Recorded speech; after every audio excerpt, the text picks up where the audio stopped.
प्रतिपाठा जय स्वसंवेद्या आत्मरूपा देवा तुची गणेशु सकलार्थमती प्रकाशु म्हणे निवृत्तीदासु अवधानी पूजे. आता या माऊलीच्या ओव्या पहिले मी काय घेतल्या कारण प्रवचनाला सुरुवात करताना माऊलीच्या ओव्यापासून सुरू करावं लागतं म्हणून ज्ञानेश्वरीचे 5 ओव्या मी घेतले. तर आज या माणिकाकांच्या इथं दत्त जयंतीच्या निमित्ताने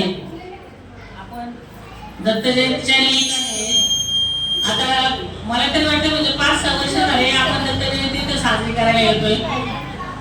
तसा या जागेचा महिमा फार मोठा आहे. या जागेचा महिमा गोकुळ अवतरले रामा. या जागेचा महिमा गोकुळ अवतरले रामा. दत्ता दिगंबराया हो स्वामी मला भेट द्या हो. दत्ता दिगंबराया हो काकांचा महिमा गोकुळ अवतरले रामा. माने काकांचा महिमा गोकुळ अवतरले रामा. आज म्हणजे इथं असं गोकुळ अवतरल्यासारखं झाले कारण आपण इथं देवजन्म करतोय. देवाचं संध्याकाळी देवजन्म होणार आहे. आपण सगळे बाळाला झोजवणार आहे. त्याच्यामुळे आपण आता आमच्या आणि प्रवचन म्हणजे कसं आहे आमच्या वाघमारे महाराजांची कृपा आहे खरी. आम्ही काय प्रवचनाचे एवढे काय हे नाही हे पण वाघमारे महाराज जे काय आम्हाला थोडंफार अक्कल शिकवतात त्याच्यातून आम्ही इथं बोलायचा प्रयत्न करतोय. ज्ञान शिकवतात. बरोबर आहे ताई तुमचं बरोबर आहे. बरोबर ज्ञान जे देतात ते ज्ञानाचा आम्ही तर थोडाफार वापर करायचा प्रयत्न करतोय. म्हणजे आम्ही नवीनच शिकतोय. आम्ही काही एवढं काही हे नाहीये कपार अगदी प्रवचन काय पण आपले चालले दत्तांची कृपा. दत्ता नाही काय जाणून काय तरी म्हणून आता प्रवचनाला आपण सुरुवात करूया. जे जे भेटे भूत ते ते मानी भगवंत.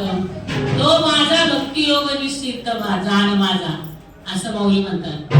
जे जे भेटे भूत ते ते मानी भगवंत. तो भक्ती योग निश्चित जाण माझा. जे जे भूत म्हणजे काय कसं काय झालं एक हरी आत्मा जीव शिव सम वाया की दुर्गा माना गाडी म्हणा. म्हणजे तुम्ही प्रत्येकाला तुम्ही भगवंत माना कुणीही असू द्या. म्हणजे तुम्हाला जीव कोणताही भेटू द्या. मग दत्त महाराजांनी कोणाला जवळ घेतलं बा. कोण आहे दत्त महाराजांजवळ भूत कोण आहे सांगा बरं. दत्त महाराजांकडे कोण आहे कोण दत्त महाराजांनी जे जे भेटे भूत ते ते मानी भगवंत. हा भक्ती योग निश्चित जाण माझा. कशाला घेतले म्हणजे कोणाला घेतले जवळ दत्त महाराजांनी. कोण आहे कोणाला घेतले दत्त महाराजांनी जवळ. आपल्याला ते घेतलं पण जे जे भेटे भूत ते ते मानी भगवंत. कोणाला भगवंत मानले दत्तात्रयांनी. जे जे भेटे भूत ते ते मानी भगवंत. म्हणजे दत्त महाराजांनी गाय जवळ घेतली कुत्रा जवळ घेतलाय त्यांना भगवंत मानून त्यांना जवळ घेतलंय. त्या ओवीचा मला थोडक्यात अर्थ तुम्हाला असं समजून सांगायचं आहे तर तुम्हाला सगळ्या जीवात तुम्हाला रामबाप पाहता यावा. तुम्हाला राम कशात आहे. राम प्रत्येकात आहे. ज्याच्यात काय राम निघून गेला म्हणजे जीव निघून गेला का सांगा. ते काय एक हरी आत्मा जीव शिव सम वाया तू गोमाला नाही म्हणून. तू इथं आत्मा आणि हरी वेगळा नाही म्हणून दत्तात्रयाने हरी कुत्रा आणि गाय जवळ घेतली. गाय ती साधी गाय नाहीये ती कामदेव आहे. कुत्रा तो साधा कुत्रा नाहीये तो खंडोबा आहे. म्हणजे कुत्रा आणि गाय हे जे जे भेटे भूत ते ते मानी भगवंत. तो भक्ती योग निश्चित झाला माझा. म्हणजे वेदांचं प्रतीक आहे. 4 वेद आहेत ना 4 वेद आहेत. बरोबर आहे. शिल्लक तुम्ही सांगा.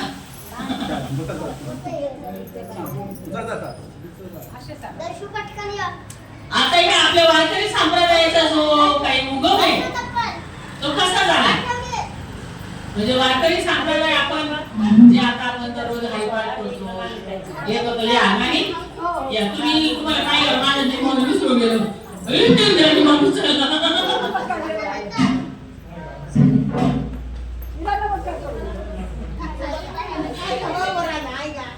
तर आपला याचा हे कसं आपला भक्तियोग कसा हे झाला म्हणजे आपल्या वारकरी संप्रदायाचा उगम कसा झाला त्याचे गुरु कोण आहे हे दत्तात्रय महाराज आहे आपल्या वारकरी संप्रदायाचा उगम हे दत्तात्रय महाराजांपासून झाला आदिनाथ उमा बीज प्रगटले मच्छिंद्राला झाले सहस्रस्ती त्याची प्रेममुद्रा गोरक्षात दिलेली पूर्ण रूपा केली आहे विधाता वैराग्यात आपला सप्रेमी दिवाला ठेवा तुला त्याला शांती सुख निद्वंद निशंक विचारते मई सुखानंद हृदय स्थिरावला म्हणजे आदिनाथ उमा उमेचा जो आहे ना आदिनाथ उमा बीज प्रगटले जे आदिनाथ गुरु सकळ शिकांचा मच्छिंद्रदयाचा मुख्य शिष्य म्हणजे हा आदिनाथ आहे म्हणजे दत्तात्रय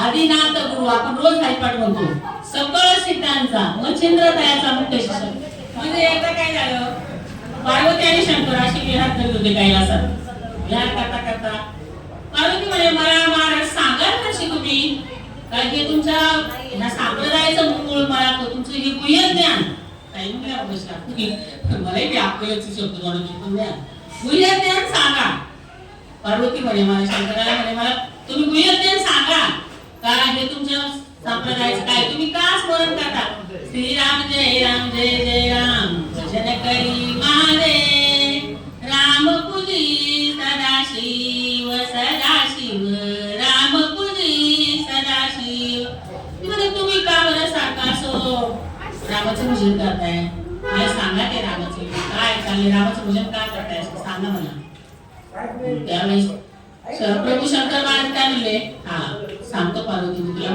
कैलासवर एका गुहेत घेऊन गेले पार्वतीला गुहेत नेल्यावर तिला म्हणले हा मी समाधी लावून तुला हे सगळं सांगत नाही पण तू मला हुकार देत राहायचं तू जे मला हुकार बारीक करायचे मी तुला सांगणार हे काय ज्ञान आहे ते गुहेत ज्ञान मी सांगेन गुहेत नेलं गुहेत ज्ञान सांगायला सुरुवात केली शंकरांनी आणि पार्वती आता बाई माणसाचं कसं असतं जरा शांत वारे लागलं जरा शांत चित्तात आलं म्हणजे बाई माणसाला प्रपंचातून सुटका जरा झालेली असते इथं कसं निवांत वेळ असते कथा चालू असल्यावर तर माणसाला झोप येते काय ती कारण त्या कथेवर मागून त्या झोपणीवर मागून घेतलाय रामा मी तुझी कथा चालू असं तिथं मी येऊ असणार कारण ती इंद्रजिताची बायको इंद्रजिताचा वध रामाने केला ती म्हणली आता तुझं काय मी कुणाला ठेवून द्यायची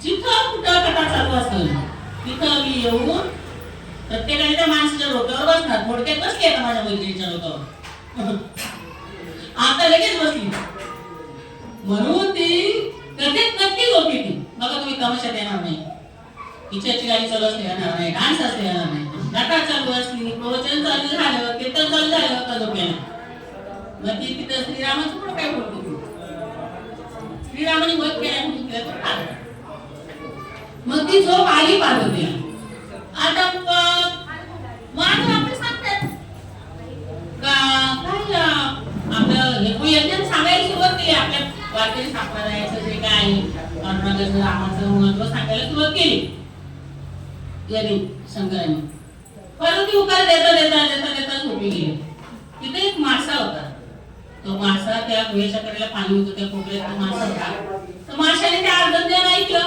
उकारे बंद झाले आता काय करायचं आता माशाला तर पूर्ण ज्ञान ऐकायचं होतं माशाने उकार द्यायला सुरुवात केली महादेवाचे आपले बिचाराचे डोळे बंद महादेव सांगतात आपले डोळे ज्ञान होतं मग महादेव हुकारे चालूच अरे कोण हुकारे देते महादेव पूर्ण झालं ते सगळं ऐकून महादेवांनी ते सगळं सांगितलं त्या माशाने हुकारे दिले पार्वती आपली झोपतच आणि मग महादेवाने डोळे उघडले बघतात अरे पार्वती तर झोपली मला हुकार कोण देत होतं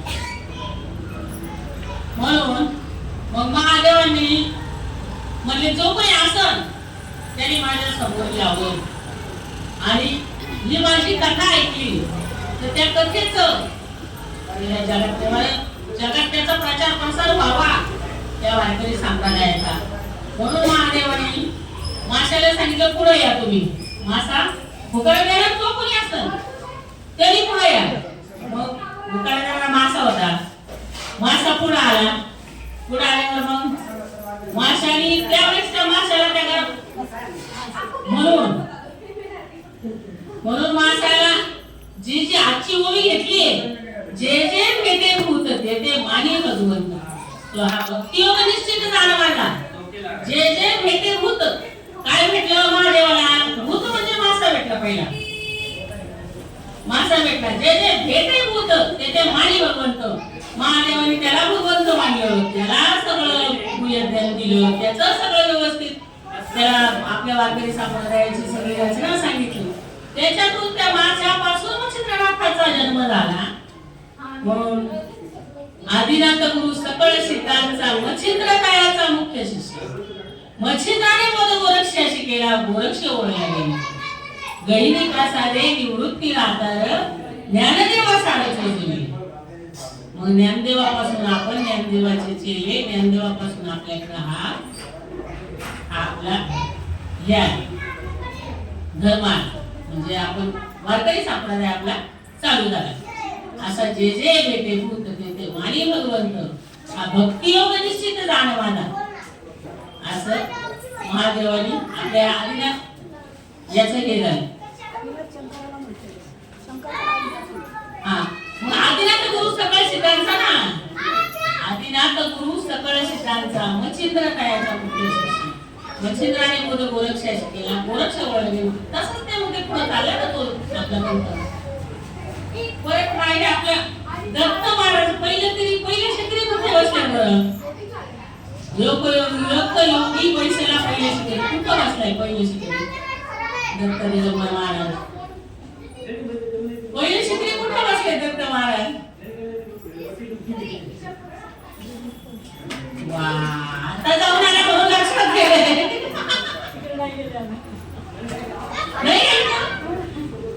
फार कठीण ना, फार कठीण.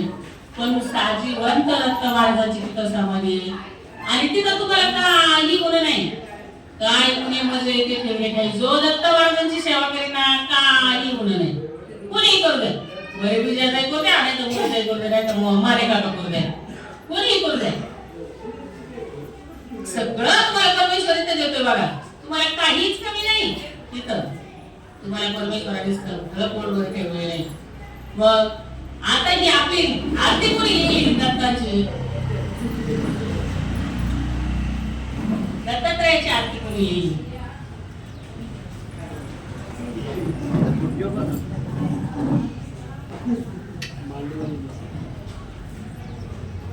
आपण म्हणतो ना दररोज दत्तात्रयाची आरती. एकनाथ महाराजांनी चला तुम्हाला विचारलं. त्रिगुणात्मक त्रैमूर्ती दत्त हा झाला, त्रिगुणी अवतार त्रैलोक्य राहणार. नेती नेती शब्द नय अनुमाना, सुरवर म्हणजे योगी समाजने ज्ञाना. म्हणजे काय? त्रिगुणात्मक त्रैमूर्ती दत्त हा झाला. त्रिगुणात्मक म्हणजे तीन देवांचा आत्मा जो आहे तो कोण? ब्रह्मा विष्णू महेश. त्रिगुणात्मक त्रैमूर्ती दत्त हा झाला, त्रिगुणी अवतार त्रैलोक्य राहणार. म्हणजे तीन देवांचा स्वर्ग पाताळ होईल. या तिन्ही देवांचा त्रैलोक्य राहणार. नेती नेती शब्द नाही अनुमाना, सुरवर म्हणजे योगी समाधी ज्ञाना. जय देव जय देव जय गुरुदेव दत्ता. आरती ओवाळीता हरली भव चिंता. तुम्ही आरती केल्यावर तुमची काय होती? चिंता आरती. मग त्याच्यामुळे तुम्ही फक्त दत्त महाराजांचं प्रवचन करा, आरती करा, देवाची सेवा करा, देवाचा भंडारा करा, तुमचं चांगलेच होणार आहे. मला एवढंच सांगायचंय. मी एवढं थांबून बोलून मी थांबते. तर तुझी सेवा करता येते.